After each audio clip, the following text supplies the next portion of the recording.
ومعاكم الشاعر الصديق الأستاذ شوكت البطوش. أهلا وسهلا بك يا فندم. أهلا وسهلا بك إعلاميتنا القديرة شيرين عبد الهادي.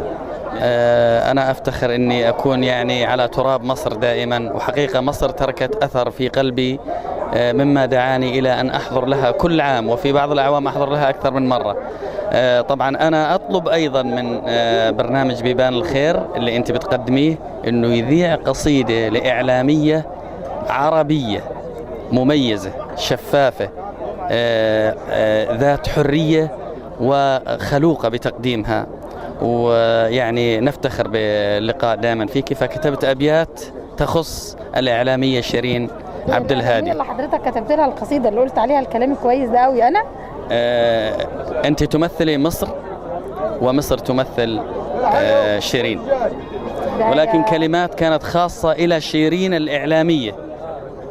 فهل تسمح لي بيبان الخير وكايرو سينما بأن ألقي هذه القصيدة؟ اتفضل يا فندم، ده شرف ليا أنا عن نفسي، ويا رب أكون قد الثقة اللي حضرتك اديتهاني.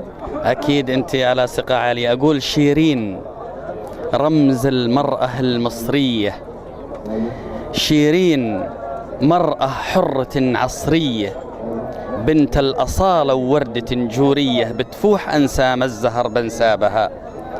من كايرو سينما عليها حلة، وشيرين ما تركع لغيره الله، متميزة شفافة كالفلة، وصلت لقاص الأرض دون ترابها.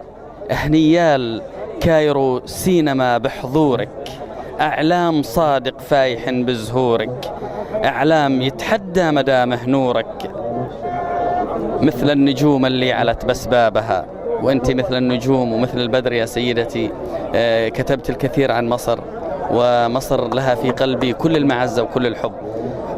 طبعا أنا الشاعر شوكت البطوش، رئيس ملتقى جماعة عرار الأدب والثقافة والشعر العربي والنبطي، ورئيس جمعية واحة الفكر والأدب المؤسسها في الأردن في المملكة الأردنية الهاشمية. أزجي تحية باسم كل الأردنيين إلى أخواننا المصريين في كل شبر من ثرى مصر الطاهر. ومصر تأكدي أن مصر حينما قال سبحانه وتعالى قال والتين والزيتون وطور سنين، فهذا البلد بلد طهور. إذن فهذا بركة إلى مصر، وتأكدي أن الخير في مصر، ومصر ستبقى داعم لكل قطر عربي يحتاج إلى مصر. مصر لا تتوانى دوما بالفزع إلى إخوانها العرب في كل مكان. واسمح لي، السلام أمانة من مصر لكل أهل الأردن الشقيق. الله يسلمك ويسلم مصر، وتبقى مصر دوم فوق رؤوسنا كالتاج على رؤوسنا جميعا.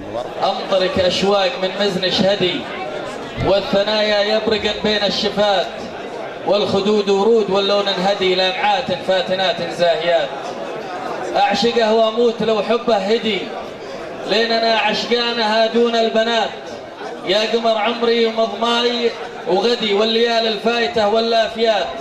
ابرقي من فوق راسي وارعدي، في مزونك شهد يرويني ثبات. غار من حسنك جمال الفرقدي، وامسو بحزن يدفرها الشتات. لك فداء لو راح يرجع يفتدي، لينك اغلى من الفداء حتى الممات. وسلامتكم.